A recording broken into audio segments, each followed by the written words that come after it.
Bem-vindos ao Agile World Português. O Agile World é uma instituição filantrópica criada por Carl Smith e Sabrina Bruce para focar na agilidade em comunidade global, democratizando a informação. Nasceu em fevereiro de 2021, durante o Axis Agile 20 Reflect Festival, ganhando milhares de seguidores ao redor do mundo. Eu sou Carla Krieger e, junto com o Vitor Patané, somos os co-hosts da versão em português desse broadcast. Nossas talks são com pessoas que aplicam os princípios ágeis e obtêm resultados, assim como você também pode fazer.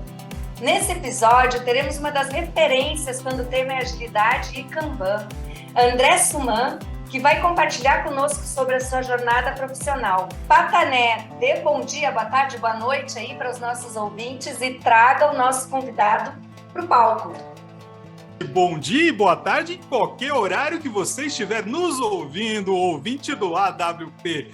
Bom estar com vocês novamente. Que saudade de vocês aqui. Estamos aí de novo. Voltamos aí com a carga toda e com baita do convidado. Uma presença hoje internacional. O Agile World Português aí atacando. Na galera brazuca também, a galera que fala português fora do Brasil.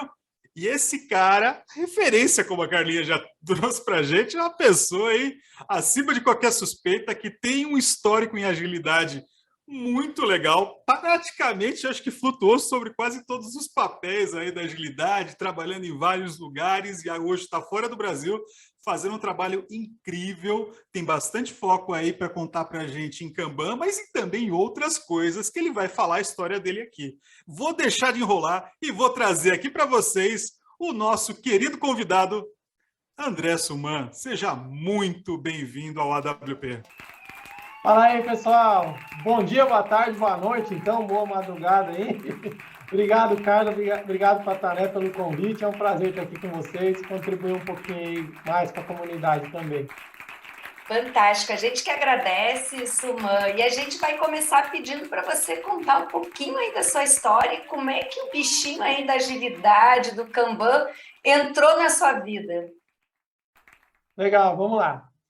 Então, acho que uma coisa curiosa também, para a gente começar, eu entrei na Faculdade de Ciência da Computação, sabendo que eu queria fazer programa de computador. Só que eu nem sabia que existia linguagem de programação, eu não tinha a menor ideia de nada, assim. Eu sou de uma cidade pequena, do interior de São Paulo, de Águas de Lindóia, e aí eu fui estudar lá na Unesp, em Rio Claro, e aí lá que eu entendi que tem linguagem de programação, e comecei a aprender algoritmo, foi bem na universidade mesmo.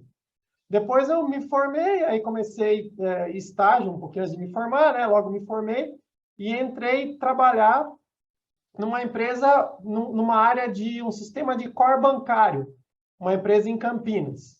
E lá, quando eu comecei, foi em 2006, e tive toda a minha carreira lá no desenvolvimento. Então, estagiário do desenvolvimento, aí fui aprendendo outras linguagens de programação, fui aprendendo sobre o produto também, e fui crescendo lá dentro da empresa.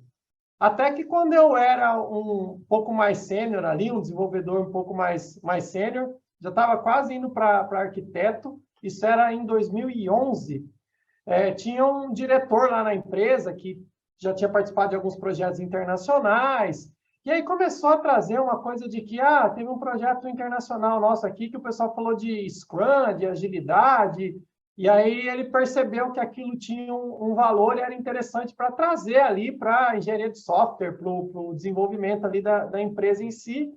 E aí foi feita uma transformação ali, onde algumas pessoas foram capacitadas em Scrum, e a ideia é que as equipes de produto começassem a usar Scrum. Bom, eu não fui uma dessas pessoas capacitadas em Scrum. Eu era da equipe de desenvolvimento, eles capacitaram ali naquele momento mais o pessoal de arquitetura, os líderes ali, o pessoal com mais experiência. E aí eu me vi como um desenvolvedor, como parte de um dev team Scrum. E comecei, como em todo lugar que começa ali, né, querer entender como é que é. Então, tem a planning, a gente vai estimar o trabalho que cabe dentro do intervalo de tempo, que é a sprint, a nossa sprint vai ter 2 semanas. E aí, claro, por estar naquele contexto, eu quis começar a entender um pouco mais daquilo. Só que aí, o que eu acho que casou muito? Eu me considero uma pessoa, para coisas intangíveis ou não palpáveis, eu me considero uma pessoa organizada. Eu acho que a minha organização mental ela é boa, mais do que a minha organização física mesmo, né? De guardar as coisas no lugar e tal. Eu acho que eu consigo, na cabeça, organizar o assunto de uma maneira legal. E aí eu vi sentido naquilo. Poxa, então a gente aqui, como equipe, a gente vai estabelecer um objetivo por sprint, vamos aqui entregar, e aí tem o PO que prioriza tudo. Então eu comecei meio que puxar isso, sabe? Perceber que, poxa, pessoal, aqui, não, mas não é bem assim que funciona, mas assim, na sprint, se a gente fizer 5 coisas pela metade, não serve de nada, é melhor a gente fazer uma coisa inteira. Essas pequenas coisinhas que a gente vai aprendendo, lembrando que era lá em 2011, 2012, onde não tinha tanta informação também, né? Bom, naquele momento, a squad que eu estava, que a gente nem chamava de squad, né? A equipe que eu estava, a coisa parece que começou a funcionar. E aí, onde é que foi a virada de chave? Onde é que aconteceu a questão ali que eu mergulhei de cabeça na agilidade? Um gerente me procurou e falou assim, André, a gente está vendo que na equipe ali de vocês tem funcionado essa história do Scrum, né? Vocês vão, vocês planejam, aí entregam, e aí fazem a review, a retrospectiva e tal. Tem algumas outras equipes aqui que o pessoal vem e me fala algumas coisas. Eu sei que todo mundo está falando a verdade, só que eu não consigo nem organizar o raciocínio aqui de entender, tá, mas aonde que é o... Por que num lugar está rodando legal, por que no outro não está funcionando? Então, a gente vai fazer o seguinte, e nesse momento eu era um arquiteto já, eu era uma pessoa de uma veia bem técnica, assim, eu era responsável técnico por alguns produtos de informações legais, aquelas coisas de relatórios que os bancos têm que mandar para o Banco Central, esse tipo de coisa. Eu conheço tudo de CADOC 3040, e-financeira, essas coisas aí, o pessoal que está nos ouvindo, alguns devem conhecer também. Mas aí qual era o ponto, né? Eu ainda naquela coisa técnica, tentando ajudar a organizar, e esse gerente me falou, vamos fazer o seguinte, acompanha uma sprint de uma equipe aqui. E, na verdade, eu não quero que você faça nada de diferente. Eu só quero que depois que a sprint acabe, você consiga conversar comigo e me explicar o que está acontecendo, né? E aí eu me vi nesse cenário de ir em outra equipe para tentar ajudar e perceber ali algumas coisinhas que eu poderia ajudar. E aí, daqui a pouco, dá para você ajudar na outra ali também? Então, fui lá e comecei a olhar e meio que tentar ajudar ali, parte de organização mesmo, ainda com uma maturidade super baixa ali, coisas bem básicas do framework. E, num dado momento, foi engraçado que eu falei assim, cara, eu não quero mais chegar em casa e estudar a novidade da nova versão do Java. Eu quero estudar um pouco mais desses frameworks, dessa agilidade. Aí eu fui lá e fiz um treinamento da CSM, né? Tirei a certificação de Scrum. E aí eu comentei com as lideranças lá da empresa, olha, será que a gente não faz sentido ter um papel aqui focado em agilidade? Porque lá no passado é bem diferente de agora, né? Hoje tem vaga de Agile Coach, tem vaga de agilista, de Scrum Master nas empresas. Em 2012, se você falasse para a empresa que ia ter alguém num papel que nem desenvolve, nem testa, nem faz requisito, o pessoal ia falar, mas você faz o quê então, né? Mas eu já tinha percebido que tinha essa possibilidade. Foi engraçado, porque eu me lembro como se fosse hoje, né? Na hora que eu abordei as lideranças e comentei e trouxe essa tese de que, olha, a gente poderia ter pessoas com papel específico para isso. O que eles me falaram foi assim, então, André, a gente entende que nesse momento de transição, possivelmente tem, de fato, demanda e necessidade. Mas daqui a pouco os times vão estar rodando, e aí todo mundo já entendeu, não vai precisar mais. Bom, acho que até hoje está precisando ainda, né? Então, foi nessa que eu caí. Eu saí de um papel de desenvolvimento, comecei a trazer agilidade ainda no papel de desenvolvedor, entender, querer saber mais. Na hora que eu tive a oportunidade de, especificamente com agilidade, ajudar a equipe ali do vizinho, eu tomei gosto e falei, vamos nessa linha aqui que eu estou gostando demais desse assunto. Eu fiquei curiosa com um ponto, André. Muito bacana essa, né, tua história que você traz. E até uma coisa interessante, eu entrei em TI sem conhecer nada de TI também, tá? Eu, nos meus 16, 17 anos, eu disse assim, vou fazer tecnologia porque eu vou usar em algum lugar, já que eu não sei o que eu quero fazer. mas eu não sabia nem o que era linguagem de programação também, foi muito parecido. Mas achei interessante o ponto que você trouxe aí de que a ideia que, né, os líderes na época tiveram, poxa, daqui a pouco não vai precisar, é transitório, né? Não é um papel que vai ficar. E a gente viu um movimento de mercado, bem como você colocou, né, de cada vez mais vagas, a gente sabe que inclusive está em falta, né?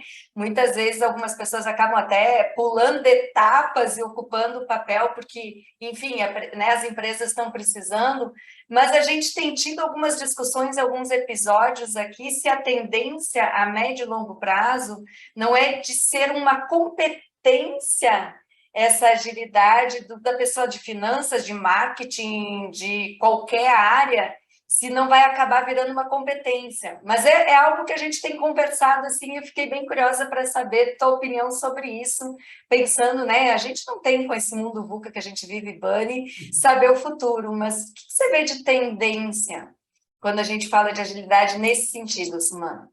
Tá, eu acredito que, dado tudo que vai aparecendo e coisas novas, e aí OKR, e aí métrica de fluxo, etc., eu acho que a gente sempre vai ter espaço para alguém mais especialista. Eu acredito que essa pessoa mais especialista, ela cada vez vai aprendendo mais e colaborando mais. Hoje, a gente ainda tem muito essa coisa da pessoa tendo que transformar, né? Então, não é que, beleza, a gente já roda e vamos ver coisas novas. Não, tem que explicar ainda o que é uma história de usuário, tem que explicar o que é um definition of done. Então, eu me pego nesse cenário muitas vezes.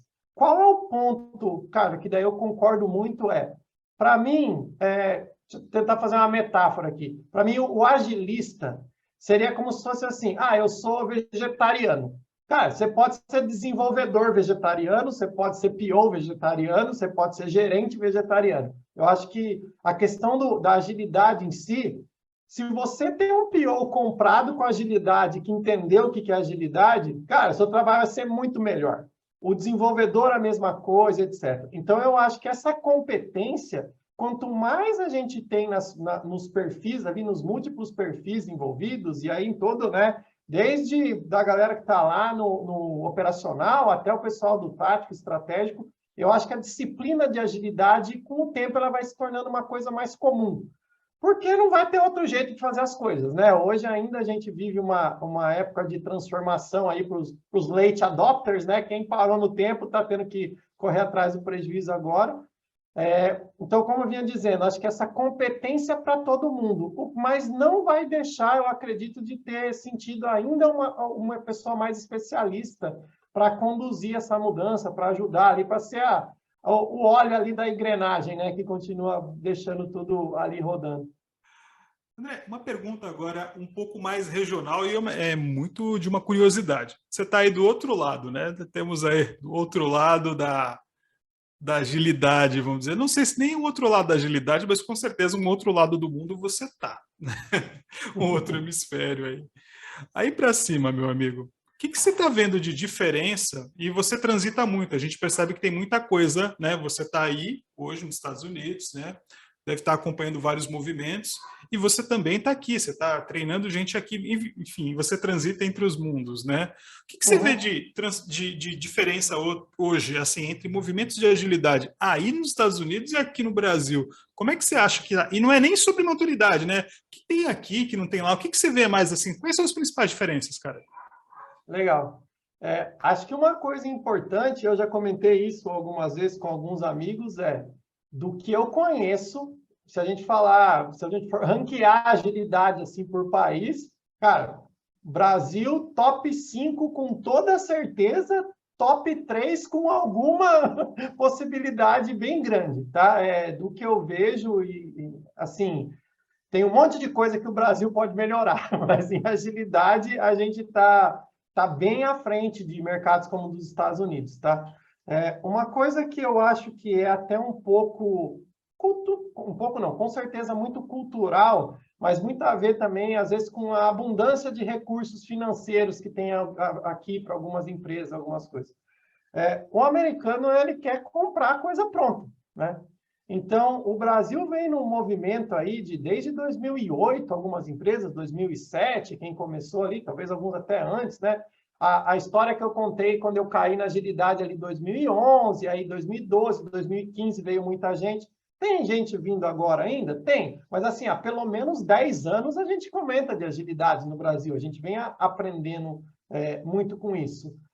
E a gente vem, né, nessa forma evolucionária, né? Vamos aprendendo, vamos experimentando, vamos descobrindo coisas novas. O mercado aqui, eles querem instalar a agilidade. E aí tem uma coisa que é muito, vamos dizer assim, sedutora do ponto de vista de colocar, que é colocar um framework de pé, né? Então, por exemplo, o mercado americano, ele compra muito Safe. Muito, muito. Porque o Safe, como framework, né? Pelo menos na teoria, é uma coisa que se consegue vender no sentido de que olha como eu sou grande, olha como eu resolvo todos os problemas, desde aqui do seu operacional, e aí a gente tem o release train, aí a gente consegue sincronizar os times, etc. Então, assim, o mercado aqui, ele tem grana para gastar em tentar ficar fazendo essas revoluções, né? Em colocar alguma coisa de pé. No Brasil, eu já acho que, até pela própria questão cultural nossa, de adaptação, de ter menos recursos, de a gente vai dando um jeito, eu vejo uma coisa mais evolucionária.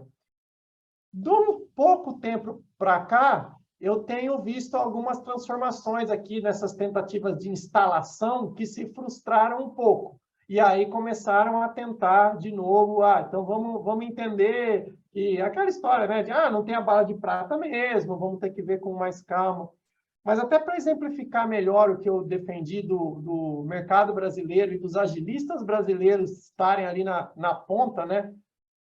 Eu vou dar um exemplo. Eu gosto muito dessa parte de comunidades, né? Você sabe, eu faço palestra, participo de evento, eu gosto de compartilhar. Acho que é uma coisa minha, assim, e eu me sinto satisfeito com isso e ajudando as pessoas também.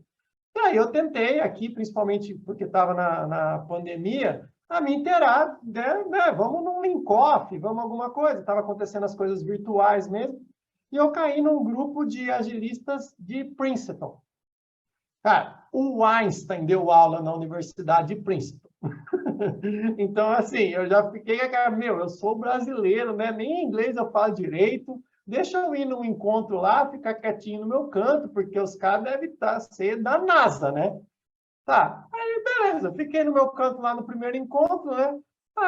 Como que você vai no Gira e gera um HTML com os dados da release? Uns negócios assim, sabe aquela coisa que uma talkzinha de 10 minutos, 15 minutos do outro, fala assim, cara, isso aqui, tipo, isso aqui não tá nada muito fora do normal, né? Aí eu acabei conversando lá, fazendo amizade com o pessoal, eles me convidaram para fazer uma apresentação no encontro seguinte. Eu fui lá e falei de Upstream Kanban. Eu mostrei a Upstream Kanban Picture, né, aquela publicação minha lá, para tentar mostrar como é que mapear o fluxo upstream pode ajudar nas opções, em ter melhores escolhas. Cara, eu nadei de braçada. Tipo, assim, nossa, que da hora esse conceito. Como que a gente nunca pensou nisso antes, né? A gente só fazia um quadro ali para do Indane, não sei o quê. Então, você percebe que é um exemplo, né, de que a gente tem muito a colaborar e ajudar, e o brasileiro tem que se sentir muito orgulhoso aí do que a comunidade ágil já construiu até então e vem construindo. Show! E aí você traz o Kanban, né, Suman, que aí tem minha próxima perguntinha, que você foi contando da tua, né, entrada ali no Scrum, né? Uhum.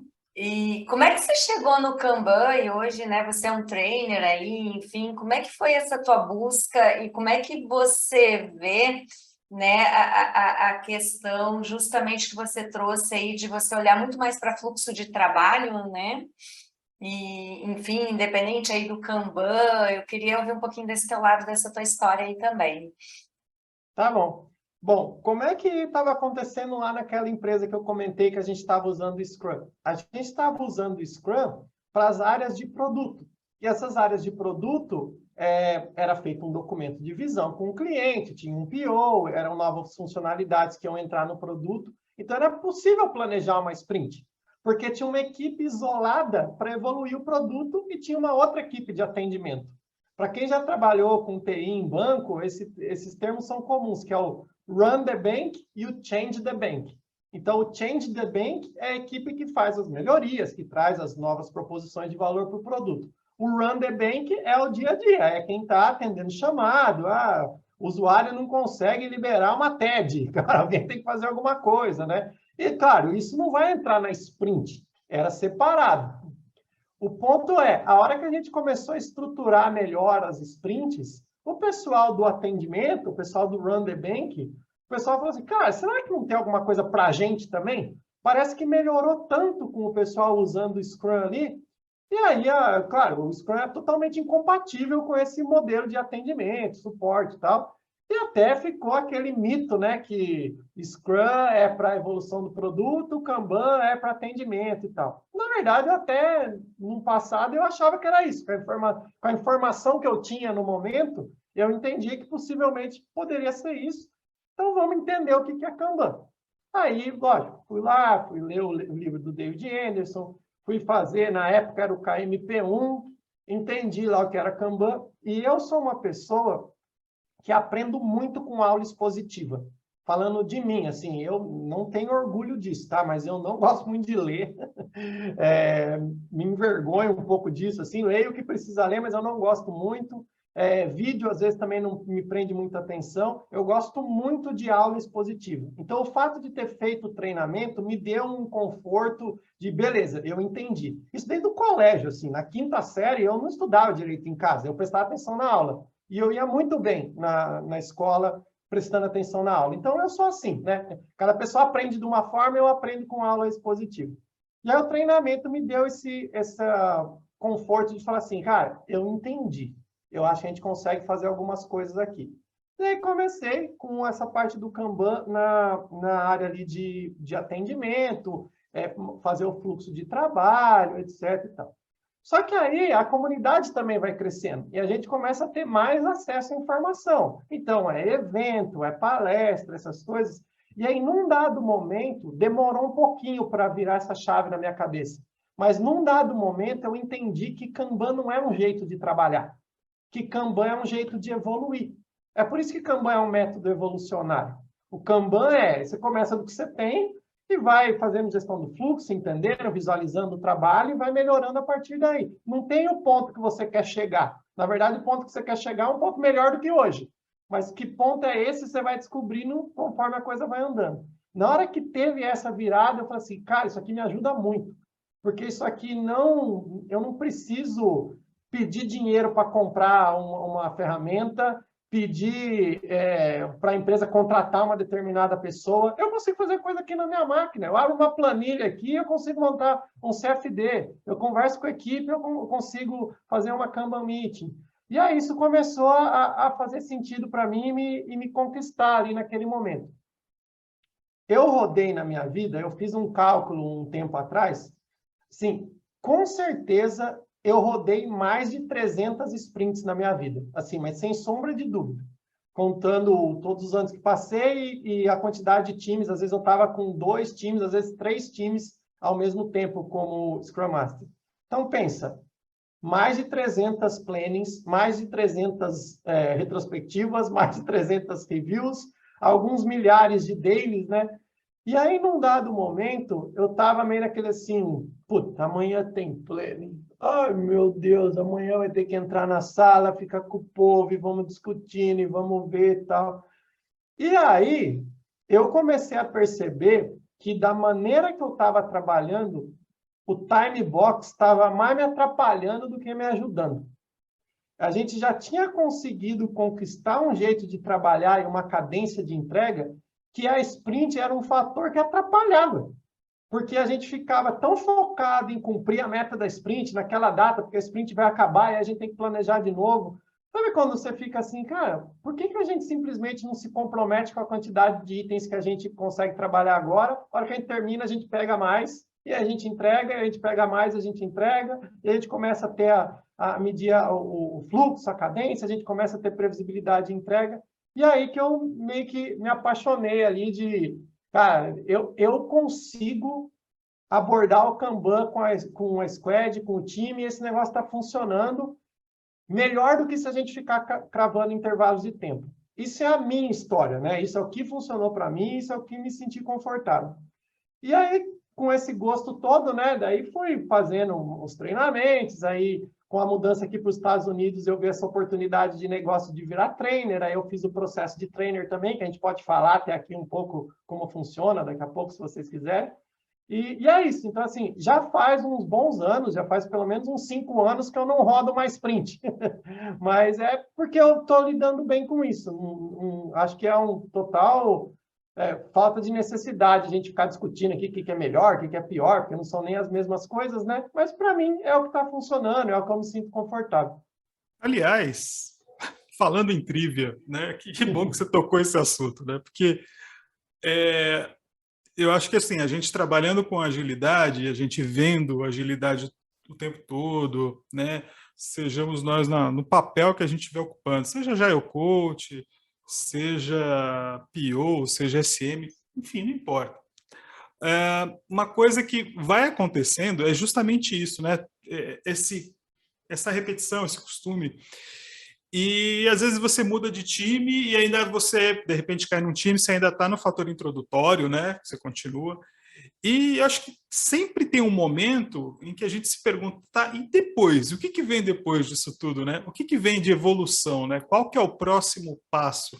Para onde a gente está indo com agilidade, assim? E até onde a gente pode se permitir criar com agilidade? Você já se viu, André, nessa necessidade? Falou, cara, beleza, já li, fui atrás de referência bacana, mas agora eu tenho que criar alguma coisa para evoluir, ou tenho que procurar alguma coisa nova para poder trazer um contexto novo também, ou para atender uma necessidade específica. E aí é muito não só da nossa capacidade de adaptação e inspeção, mas a nossa capacidade de inovação, né?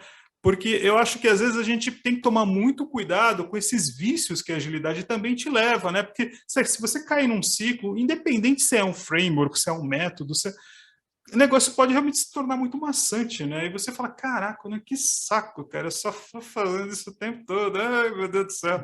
E para qualquer coisa, de rodar uma sprint até um treinamento. Então, às vezes, a gente se vê necessidade de criar, de inovar, de evoluir, né? E isso já aconteceu com você, já está acontecendo? Como é que isso está te transformando? Como é que está isso para você? Sim, eu acho que uma coisa que me fascina nesse universo é que, assim, problemas a gente sempre vai ter. Então, assim, a gente ajusta uma coisa aqui, aí a gente descobre uma coisa nova, a gente descobre uma coisa nova. Eu tinha uma brincadeira que fazia com alguns pares meus da Agile Coach, e aí quem for mais novo acho que não vai entender a referência. Lembra um filme que chama Jamaica Abaixo de Zero? Sim. O que é o filme Jamaica Abaixo de Zero? Um técnico lá pega jamaicanos, que são atletas de atletismo, né, corredores de pista, e coloca eles num trenó para disputar a Olimpíada de Inverno. Né? Cara, muitas vezes eu me senti no Jamaica Abaixo de Zero, porque assim, beleza, vamos pôr os jamaicanos no trenó. Beleza, esse trenó está descendo mais ou menos ali a pista de gelo, tá? Agora vamos pegar lá os próximos jamaicanos aqui. E eu acho que isso começa a te trazer essa questão de, poxa, estou entendendo os problemas, estou vendo como fazer, estou vendo como encarar aquilo, né? Porque eu já entendi a essência. Agora é uma questão de como eu explico, ou ferramental.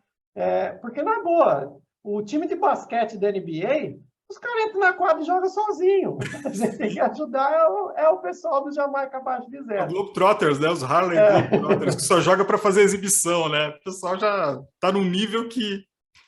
E aí conecta com o que você acabou de comentar da inovação. Acho que uma das coisas muito legais, assim, que mostra, eu sempre tenho batido nessa tecla de que, assim, agilidade, pessoal, é baseada em experiência, é baseado em você aprender, né? Tempo, não adianta, não tem como queimar etapa, né? Você tem que ter essa vivência e aprendendo. Bom, a gente estava num cenário de um grande banco brasileiro, e a gente estava com um problema que era o seguinte: as pessoas não conseguiam achar com quem falar.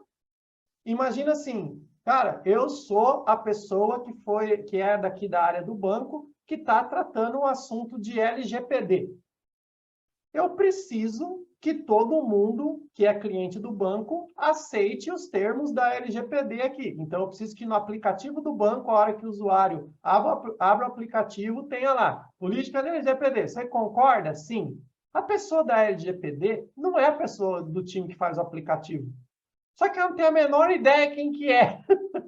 Entendeu? Só que tem que sair, todos os sistemas têm que sair com o esquema da LGPD no mesmo dia, que é a demanda de data fixa, que é quando a lei vai entrar em vigor, etc. Olha que inovação bacana, Patané, que a gente criou lá dentro desse ambiente. A gente criou um evento que chama cross-planning. Não existe isso na literatura. Assim, ninguém nunca ouviu falar cross-planning. Se existe, é porque ouviu falar desse case aí. Inclusive, se o pessoal procurar no YouTube, tem uma palestra minha no Agile Trends que eu explico a cross-planning. O que é a cross-planning? É uma inovação, é uma alternativa que os Agile Coaches lá identificaram. A gente fez um mural enorme dentro do escritório e a gente colocou os nomes de todas as squads. E aí, se você precisasse de uma demanda dessa cross, você ia lá e você colocava o papelzinho com o que você precisava. Os Agile Coaches iam lá, para resumir um pouco a história, os Agile Coaches iam lá, organizavam e viam, bom, fulano precisa de ciclano, o pessoal da LGPD precisa do pessoal do aplicativo, que precisa do pessoal do portal, tal, tal. O que é a cross-planning? A cross-planning é um jeito de colocar todo mundo no mesmo lugar e falar assim, ó, você que é o da LGPD, esse aqui é o do aplicativo. Aperta a mão dele. Muito prazer, tudo bem? Tudo bem. Beleza. Cara, como é que a gente pode se ajudar aqui, porque isso aqui tem que sair? Então, a cross-planning não é um evento de planejamento, de estimativa, de não sei o quê. A cross-planning é um evento de duas pessoas responsáveis por duas coisas que precisam se conversar, dão a mão e se apresentam uma para as outras para elas entenderem como é que elas vão planejar isso para sair na data especificada. Então, olha como acho que cai no ponto que você falou, né? Da necessidade de inovação, de como o problema nos traz coisas novas, né? Super bacana, né? Eu estou entendendo que não é um evento que nem você para numa PI Planning, vamos supor, 2 dias para apresentar objetivo, arquitetura. É realmente alinhamento de comunicação e de necessidade, né? Muito mais ali de, cara, precisamos resolver esse problema, né? Com quem eu falo e está todo mundo ali. E Se é duas meu pessoas, né? 2 semanas, Carla. É um Olha que evento de louco. 2 semanas, sendo que na semana não tem, na semana é assim. Bom, tem 3 dias para você colocar o cartãozinho no quadro. Agora vocês precisam deixar 2 dias para os Agile Coaches compilarem as conexões.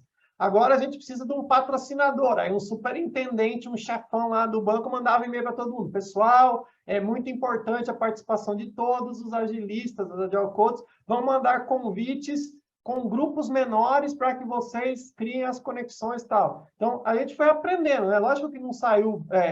a primeira não foi igual à última. E a gente foi aprendendo com o processo, como a gente sempre faz, né?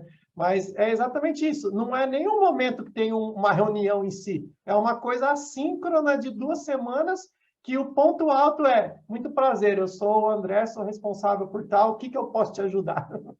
Muito bacana. E aí você trouxe um gancho do que já seria a minha próxima pergunta, né? Você falou do superintendente que, né, ia lá, mandava e-mail e tinha um patrocínio. Como é que tem sido a tua experiência, né? Porque você falou bastante ali de time, né? Isso é uma dos desafios aí dos líderes dessas empresas, né? Seja no nível tático, executivo, mas que não são as células dos times, né? Que desafios, como é que tem sido? O que você experimentou? O que deu certo? O que não deu certo? Que a gente sabe, né? Que a gente começa a escalar o ágil e a gente começa a trazer uma outra buzzword aqui, que é Business Agility, né? Que vai além das células. Eu queria que você contasse um pouquinho como é que tem sido a tua experiência aí nessa outra camada, vamos dizer assim, dentro da organização. Legal. Bom, algumas coisas que eu aprendi e que posso compartilhar aqui. Uma é: o pessoal gosta de gráficos coloridos e indicadores. Então, vou dar um exemplo para vocês. Uma vez eu apresentei para o diretor de tecnologia desse banco, um grande banco aí brasileiro, junto com outros colegas e junto com outras pessoas também, um CFD. A gente mostrou para ele, no CFD, que a gente não tinha entregas de produção durante um mês, porque existia a política de que só pode fazer deploy em produção uma vez por mês, tem que abrir a GMUD, tem o comitê, tem não sei o quê, nananã. E aí, qual foi a nossa argumentação com ele? Você está vendo que cada vez que a gente entrega, a gente ganha dinheiro, certo? Cada vez que a gente entrega, a gente habilita um valor para o negócio. Você está vendo que a gente está esperando um mês para te dar dinheiro, sendo que a gente tem potencial de te dar dinheiro toda semana ou te dar dinheiro todo dia, em alguns casos? Só que, assim, eu entendo que pela criticidade do negócio, tem sistemas, tem produtos, tem coisas que não é assim, não dá para ficar fazendo deploy em produção, né? Vai subindo, né? Tipo, tem coisas que são muito mais críticas. Agora, a organização, o banco estava tratando todos os produtos e todos os sistemas de um jeito só, que era desse jeito de um mês. Poxa, numa organização desse tamanho, tem software, pessoal, tem squad que faz o sistema de reservar a sala de reunião, sabe? Eu não sei, quem ainda não teve a oportunidade, ou não teve a experiência de trabalhar numa empresa gigantesca, né, desse tamanho, tipo, tem 8 mil funcionários na TI. Às vezes tem uma squad lá que faz o sistema, né, o aplicativo de reservar sala de reunião, né, internamente. Cara, o aplicativo de reservar sala de reunião, ele estava em nível de risco para a subida da produção igual ao aplicativo de conta corrente, de investimento. Não faz sentido, né? São criticidades diferentes. Às vezes, a gente aprendendo com um que o risco é menor, a gente consegue levar esses aprendizados porque o risco é maior. Então, voltando, né? Essa argumentação, mostrando o CFD, mostrando o gráfico, etc., embora seja uma coisa extremamente operacional, né? Começou a trazer para a gente o capital político que precisava, que assim, poxa, esse menino sabe o que ele está falando, ele entendeu que ele tem que gerar valor para mim. Ele está falando para mim que ele quer entregar mais rápido. Ele não está falando para mim que ele quer usar Kanban, entendeu? Então, eu acho que é aí que a conversa começa a mudar, dependendo do ponto que a gente está para cima. Porque, assim, hoje eu trabalho na BRQ, né? BRQ, para quem não sabe, é Benjamin Ribeiro Quadros. A BRQ é uma pessoa, é o senhor Benjamin. O Benjamin, como acionista da empresa, ele está pouco preocupado se a gente está entregando as coisas com Scrum, com Kanban, se usa Safe, se não usa. Ele está preocupado com os resultados da empresa.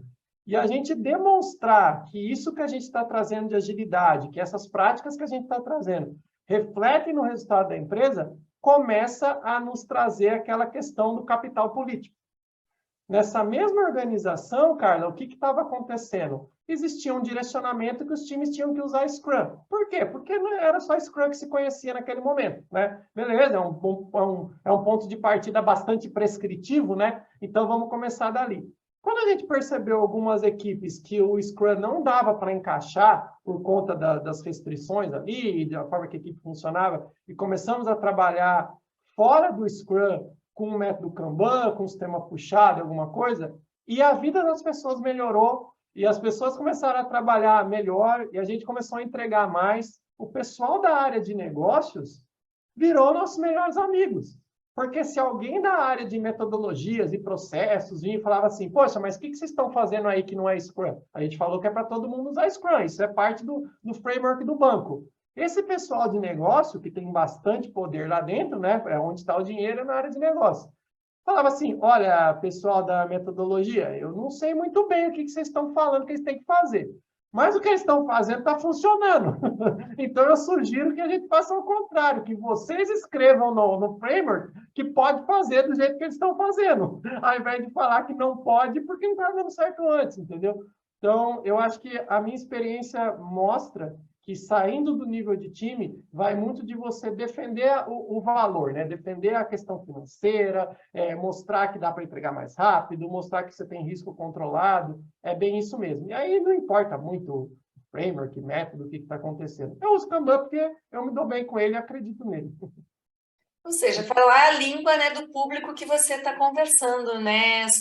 O cara de negócio quer saber qual é o resultado que você vai trazer, né? Então, muito bacana esse exemplo que você traz, que vão mostrar os resultados ou vão mostrar o que não está funcionando, né, devido a alguma política, alguma regra de negócio, né, e indicadores, métricas, gráficos, ou seja, dados e fatos, né? Tô fazendo um resumo, estou entendendo que esse é um bom caminho aí que você encontrou, né, Suman? Veja que para mudar a política de deploy em produção do banco, eu não tinha nem perto de poder para isso. Mas gerar um CFD, eu podia fazer na minha máquina. E aí eu levei a informação e argumentei com quem poderia, né, tomar essa decisão. E aconteceu, tá? Depois a gente começou a ter janelas de releases semanais e agora, pelo que eu sei, o pessoal faz até diariamente, dependendo da aplicação. Isso dá um livro, hein, cara? Como transformar o seu ágio em dinheiro. Para quem ficou curioso com o case aí, se procurar no YouTube, chama Kanban, Esquilos e o caminho alternativo para agilidade. Aí o pessoal assiste lá para entender o que o esquilo tem a ver. Nossa, bacana, fiquei curiosa. Não vi esse vídeo ainda não, Suman, vou olhar com certeza. Legal. Muito bom, André. Mas, meu amigo, olha só, é chegada aquela hora especial do nosso programa aqui, onde chamamos o nosso convidado a contar uma história, seja ela triste, engraçada, vexatória, diferente, animada, enfim. Quando o sino bate, é a hora que o bicho pega, é a hora que o nosso convidado aí traz para a gente um caso, né, que o deixou aí em alguma situação, seja ela engraçada, constrangedora, alguma coisa que dá aquela quebrada, né, que dá aquela humanizada. E aí eu te pergunto, meu amigo André Suman, qual é a sua história? Bom, já que eu falei da cross-planning, uma coisa assim que foi bem engraçada quando a gente estava vivenciando lá lembra que eu falei que a gente conectava pessoas, né? Então, marcava horário e as pessoas para frente lá do quadro e tal, e a gente conectava as pessoas. Várias vezes eu vi isso acontecer, tá? Oi, muito prazer, tudo bem? Eu sou responsável pela área tal, de tema tal. Ah, tá. Cara, eu já vi você aqui algumas vezes, né? Você trabalha há quanto tempo aqui? Eu trabalho há 14 anos. E você? Há 18. As pessoas, tipo, que trabalhavam há mais de 10 anos no mesmo lugar, elas não sabiam o nome uma das outras e meio que faziam, né? Então, para você ver como funcionou, né, o esquema da cross-planning ali, de conectar quem precisava. Foi super interessante ali, aconteceu muito. E aí, conectando com essa mesma história, além do que eu falei, né, de grandes organizações e todos os processos e tudo mais, tal, não vá pensando que a gente ia lá e conseguia colar o quadro na parede sem autorização, né? Tem o pessoal da gestão predial, de facilities, de tudo, então tem que usar uma fita adesiva que não deixa o resíduo, só pode colar na parede da direita, não pode colar na parede da esquerda, tem tudo um monte de coisa ali para conseguir pregar, né? A primeira vez, a gente foi lá e a gente fez um quadro de 8 metros. Tudo com já estabelecidos os nomes das squads e tal. Para falar bem a verdade, a gente ficava um dia para montar o quadro na parede. Tá? Então, assim, um dia que era bem ali, mão na massa mesmo, montando o quadro. O que aconteceu no dia seguinte? Não, a gente não sabia que precisava de uma determinada aprovação lá do pessoal de administração do prédio. A pessoa de administração do prédio, no final do expediente, passou lá, viu aquele monte de papel na parede, chamou o pessoal lá da limpeza e falou assim, olha, tira esses papel daqui, que isso não pode ficar colando essas coisas aqui, não. Chegamos no outro dia, não tinha mais o quarto, estava tudo papel no lixo. Caramba! Nossa, gestão visual, né? Lixeira, Jesus. E o pânico, né? E a dor do coração do agilista quando isso acontece. Fora que devia ter agenda de várias pessoas, né? Agenda de várias pessoas, enfim, que vocês estavam, né, planejando ali, as pessoas se planejando, enfim, nossa. Mas, Suman, o papo está muito bom, mas nosso tempo aqui voou, não vi passar, gente. A gente já está aqui, né, já na finaleira aqui do episódio. E aí eu vou deixar esses últimos minutinhos aí, Suman, para você trazer o que você quiser. Dica, né, que você queira trazer aí para pessoas que estão ingressando, que estão começando, que queiram evoluir aí na agilidade, no Kanban. E se quiser falar de algum curso, algum treinamento, o palco é seu aí, Suman, para finalizar esse nosso bate-papo. Pô, obrigado. Eu acho que eu vou fazer um comentário aqui que muitas vezes as pessoas me procuram também. Pô, Suman, gosto dos seus conteúdos, tal. Como é que eu tenho interesse nessa carreira de agilidade? Acabou ficando muito popular essa questão do em transição de carreira para agilidade, né? Eu, claro, não tenho nada contra isso e para mim qualquer pessoa pode ser o que ela quiser. Se ela quiser ser agilista, ela pode ser, mas se ela quiser ser piloto de avião, também pode. E se quiser abrir uma pizzaria, também pode, né? E, assim, todas igualmente vão ter os seus desafios aí. Mas a dica que eu dou nesse sentido é que eu tenho visto, e aí tanto a minha experiência quanto de outros agilistas que eu tive maior honra, assim, de poder ajudar na jornada. Hoje eu sou par de agilistas que, quando eu era agilista, ou quando eu era Scrum Master ou Agile Coach, sabe aquele desenvolvedor que entendeu o espírito da coisa? Aquela pessoa de QA que, poxa, a pessoa entendeu esse esquema aqui da agilidade? A gente começou a puxar e, dentro do contexto deles, começar a usar a agilidade. Então, eu acho que isso funciona melhor. É o que eu tenho visto de maiores cases de sucesso, assim, de pessoas que estão prosperando na carreira, que estão aprendendo, é quem consegue. Vamos começar aqui do meu contexto. Você é um analista de requisitos? O que você pode propor de agilidade ali dentro da equipe, na parte de requisitos e tal? Então, seria mais uma dica para a galera: não abandona o que faz se você gosta de agilidade, porque talvez vai ser muito mais difícil você ter uma oportunidade que, assim, beleza, agora eu quero ser agilista, eu preciso de uma oportunidade. Poxa, é muito mais fácil ir na transição, né, ir no entendendo e tal, do que fazer esse corte. Embora em alguns casos eu acho que vai acontecer, que é possível mesmo, mas deixando a minha visão absolutamente baseada em experiência. Não tem como. Tem que aprender, tem que ir, tem que rodar sprint. Não precisa rodar 300 que nem eu rodei, né? Mas tem que ir participando, tem que estar no nível ali operacional, entendendo, ajudando as equipes, etc. E aí evoluindo. Bom, se você estiver nessa jornada aí, ou se você quiser saber um pouco mais e eu puder ajudar, eu sou trainer da Kanban University. Então, no meu site, o andressuman.com, tem lá os treinamentos oficiais das certificações de Kanban. Eu fico feliz em ajudar aí com essa questão do treinamento também, se eu puder, e fica o convite aí para o pessoal aí, para os ouvintes. Se eu puder ajudar alguma coisa, me dá um toque. Se falar que me ouviu lá no Agile World e tal, vou dar um descontinho especial para a galera também.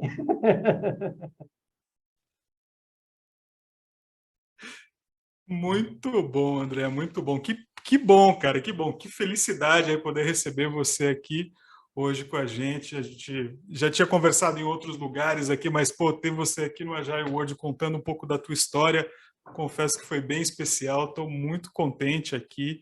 Carla também. Puxa, que experiência super bacana. Que bom ter você. Queria agradecer a tua presença aqui hoje.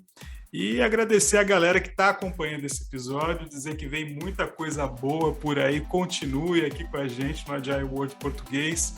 E deixo para vocês, fechando aqui mais esse episódio, aquela frase, meu amigo: vamos agilizar o mundo?